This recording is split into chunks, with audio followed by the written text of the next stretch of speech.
Welcome to the program. Welcome to the program. Welcome to the program. Welcome to the program. Welcome to the program. You're listening to the Cruel and Unusual Sit-Down podcast.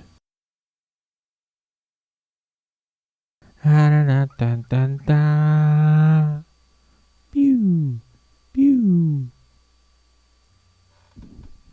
So like I said, I was watching the game and it had a ball. I understand.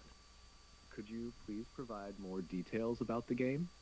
Any specific teams, players, or notable moments you remember? That might help us figure out which game you're referring to.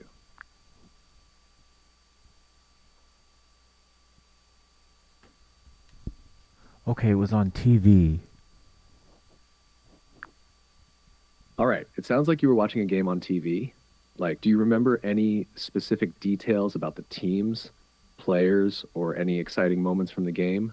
That could help identify which game you're talking about. All right, I remember that at one point they scored a goal and everyone got real excited. It sounds like there was a goal scored in the game you watched, and it got everyone excited. That's a thrilling moment.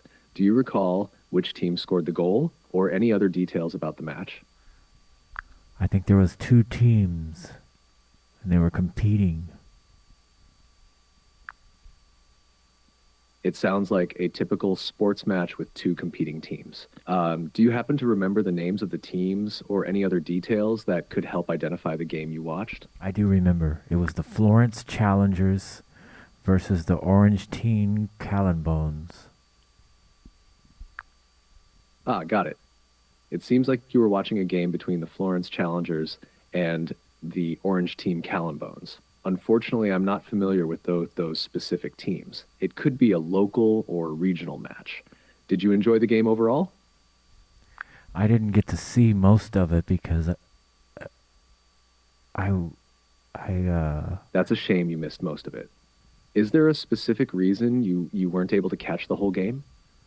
I didn't understand what it was. I see. Sometimes it can be challenging to follow a game, especially if it's unfamiliar or if you're not sure what's happening. If you ever want to learn more about a sport or a specific game, there are plenty of resources available to help understand the rules and the action better. Do you think it was baseball?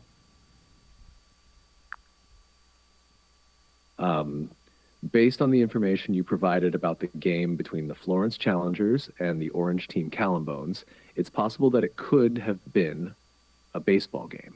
The names of the teams and the excitement around scoring a goal suggest it might be baseball or possibly another sport like softball.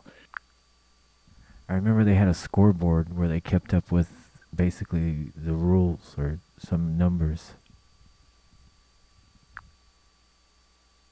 The presence of a scoreboard definitely indicates that it was a competitive game where scores and possibly other important information were displayed. It's common for sports like baseball, basketball, soccer, and football to have scoreboards to keep track of the game's progress.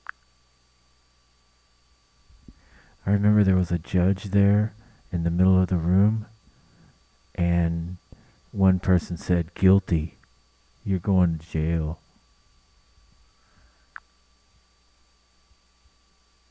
It sounds like you might be describing a courtroom scene rather than a sports game.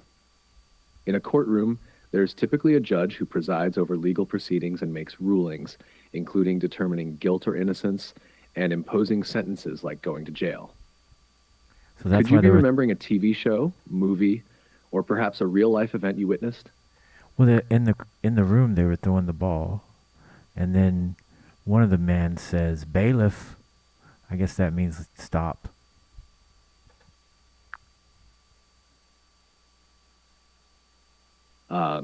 It sounds like you're describing a courtroom scene where they were throwing a ball around and someone mentioned the bailiff, who is responsible for maintaining order in the courtroom. This scenario doesn't sound typical for a courtroom setting, as courtrooms are usually formal places for legal proceedings. It's possible you were watching a fictional portrayal of a courtroom in a TV show or movie where they added some unconventional elements for dramatic effect. There was an old graduate, and he said, "Everybody get out of here right now. The ball, give me the ball." It sounds like you're describing a scene that's not typically associated with a courtroom setting. The mention of an old graduate and requests to leave the room, as well as the ball being involved, suggest a different kind of environment, perhaps a school or a gathering unrelated to a courtroom. Can you recall any other details that might help clarify the context of the scene? This all took place in the country of Iran. Thank you for providing that detail. It's interesting to hear that this scene took place in Iran. The context you've provided could help narrow down the possibilities of what event or gathering you were observing. If it was in Iran, it might have cultural or contextual elements that are specific to the region. Do you remember anything else about the setting or the people involved? Everyone said, "It's going to be okay. You don't have to worry because it's going to be safe and everyone's fine." And then everyone was really super happy.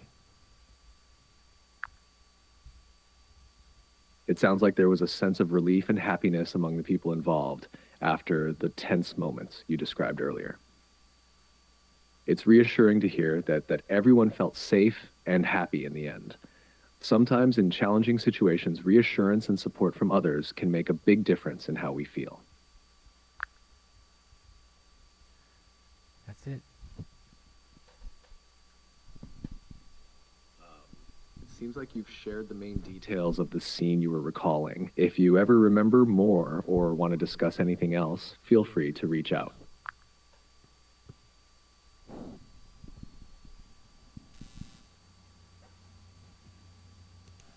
Good evening.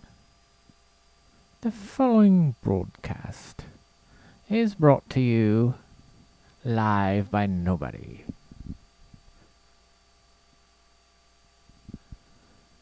In case you missed it, back in June of 2015, NaNaNa threw his hat into the election ring.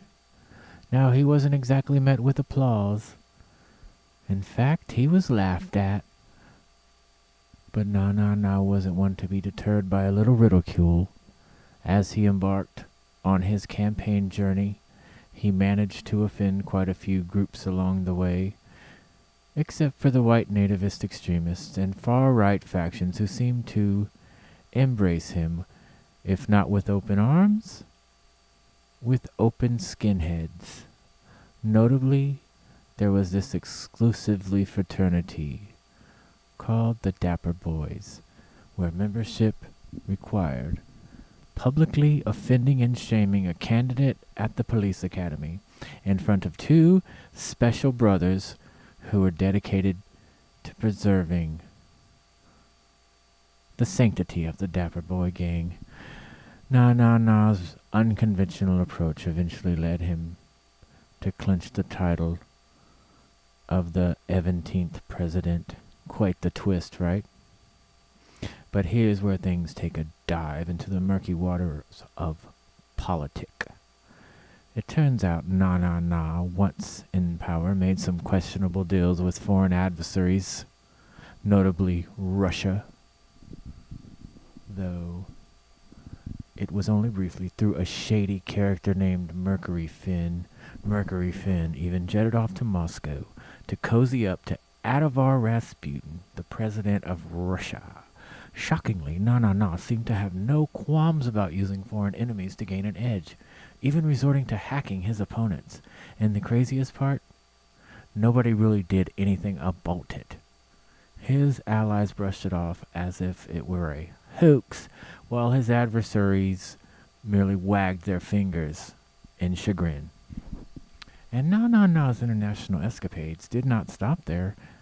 He cozied up to dictators like Skim S-Dune, for instance, of the People's Republic of Korea, and Aklamenta Rodi, the Indian PM, infamous for causing chaos with his currency policies. One time he told everyone to throw away their $1,000 notes in the streets, causing chaos. And there was even a clownish figure down in a town called Shittlebury Brazil, stabby older Nero. He got a nod from NaNaNa during his stint as Brazil's dictator.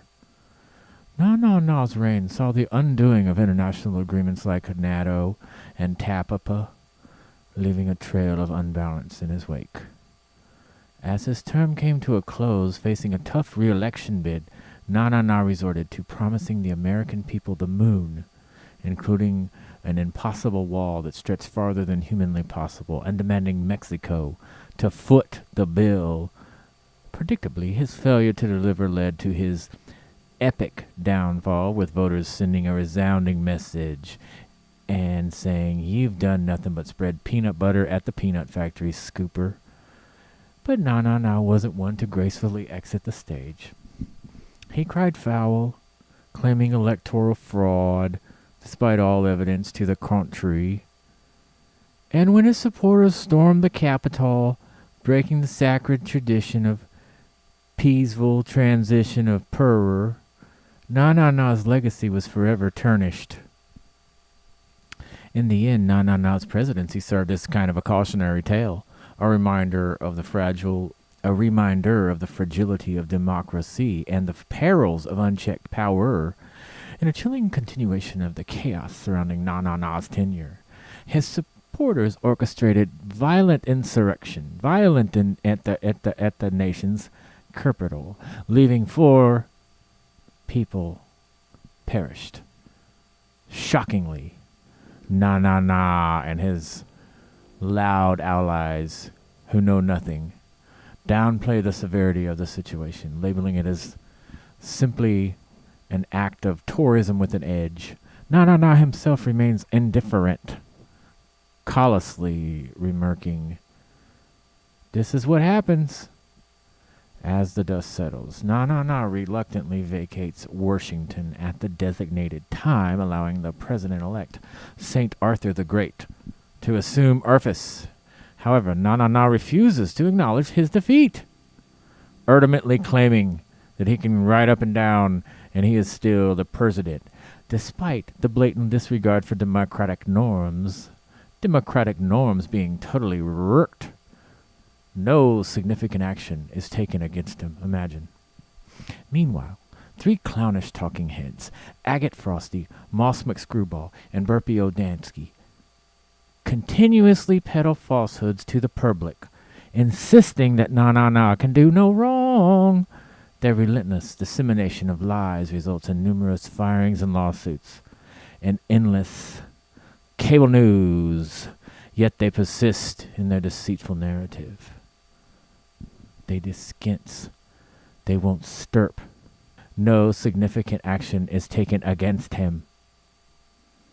No significant action. Their relentless dissemination of lies results in numerous firings and lawsuits, and they persist in their deceitful narrative, even fabricating claims about voting machines and election workers stalking. In any other system, any other system, NaNaNa's flagrant abuse of power would undoubtedly lead to legal repercussions. However, his allies continue to shield him from accountability, while his opponents voice their exasperation and demand an end to his antics. Despite mounting opposition, NaNaNa shamelessly announces his intention to run for president once more, this time vowing to establish a dictatorship and transform the nation into a theocratic dictatorship state. In summary, now listen to this part. This is the main part. In summary, the saga of NaNaNa's presidency serves as a stark reminder of the fragility of democracy and the dangers of unchecked authoritarianism, as he clings to power with brazen defense. The nation stands at a crossroads, grappling with alarming threats of tyranny and the erosion of democratic values. Hey, buddy, I got big problems. All right, spill it out. What's the issue? Let's try to sort through these big problems of yours. I've been shitting my pants.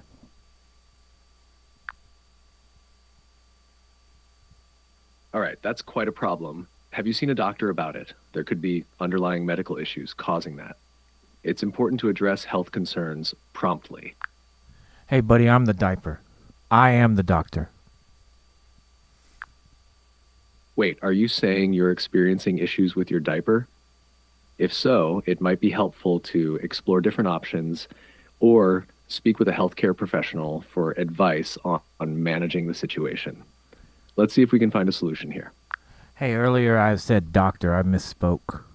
But now that you've mentioned it, I do shit my diapers. But also, they rigged the election. I got to let you know that. Okay, let's focus here. Firstly, if you're experiencing issues with your diapers, it's essential to address that for your comfort and well-being. Regarding your concerns about the election, it's important to have evidence and follow appropriate channels to address any perceived irregularities. Have you considered discussing your election concerns with relevant authorities or seeking legal advice? Let's tackle these issues step by step.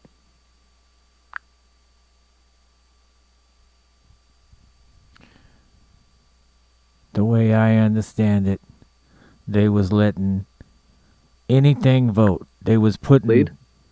anything Led could by vote. whom or what? Anyone. It's crucial all to of them. clarify who you think was leading in the election or any specific circumstances surrounding it. Understanding the details helps in evaluating the situation accurately. It was a guy named Charlie. So they rigged it, and then they let bugs vote. They let trees were voting. They the moon cast 25 boats in China. So I don't understand it, but Giuliani tells Wait me a second. It's important to differentiate between valid concerns and unsubstantiated claims. Voting irregularities are serious allegations and should be supported by evidence. Accusations of trees and bugs voting or the moon casting votes in China seem far-fetched and not grounded in reality. Let's focus on credible information and facts to address any issues with the electoral process. Whoa, buddy, keep your politics to yourself here, all right? I'm talking about my diapers. My apologies for getting off track. Let's refocus on your diaper concerns. It's understandable that you want to address that issue first. Have you considered speaking with a healthcare professional or exploring different diaper options to help manage the situation more effectively? That's the problem. I go to the doctor, they tell me you're just too perfectly good healthy. You have too much good health. You're too smart. They give me a cognitive test. They says, hey, there's a plane crashes over the border of Texas and Mexico. Where do they bury the survivors? I say, you got to look for that. You got to look at their IDs and find out where they're from and bury them where they came from. And they tells me, no, they don't bury the survivors. I said, yeah, but I'm not supposed to know that. How am I supposed to know that? You got to understand something. They rigged it.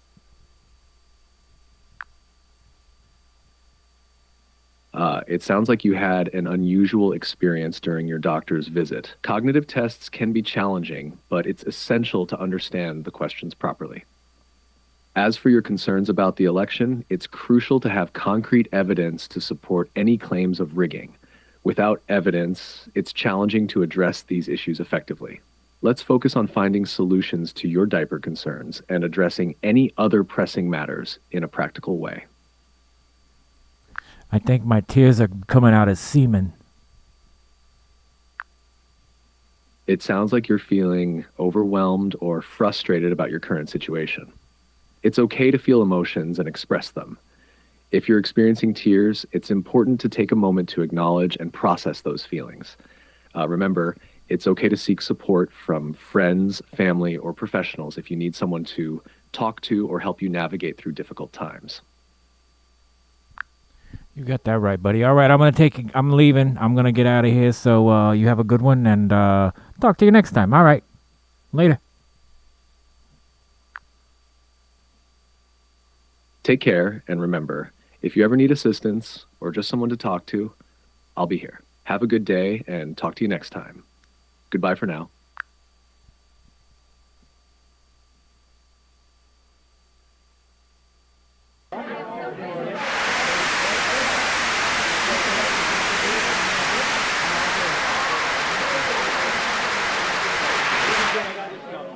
Okay, listen up, folks. I've had it up to here with these so-called belts. You know what I'm talking about. Those sneaky strips of leather and metal that think they can just waltz around our waists, acting like they own the place.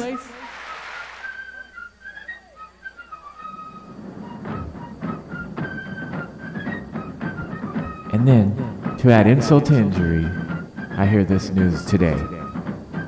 A belt was arrested for holding up a pair of pants on the Lower East Side.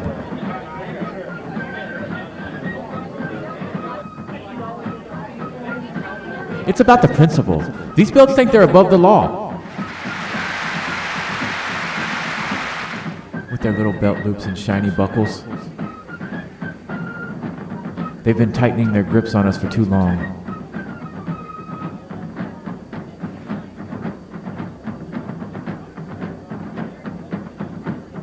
It's time to take a stand. No more letting belts hold us back, both literally and figuratively. We need to buckle down here and put an end to this madness. Our pants deserve better, darn it. Dang it. So mark my words, folks. The era of belt tyranny ends now. From here on out, we wear our pants in with pride, unencumbered by the tyranny of those waist-wielding culprits. Join me in the fight against belt oppression.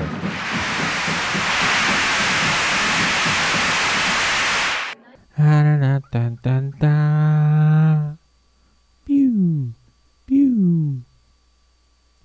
This has been the Cruel and Unusual Sit-Down Podcast.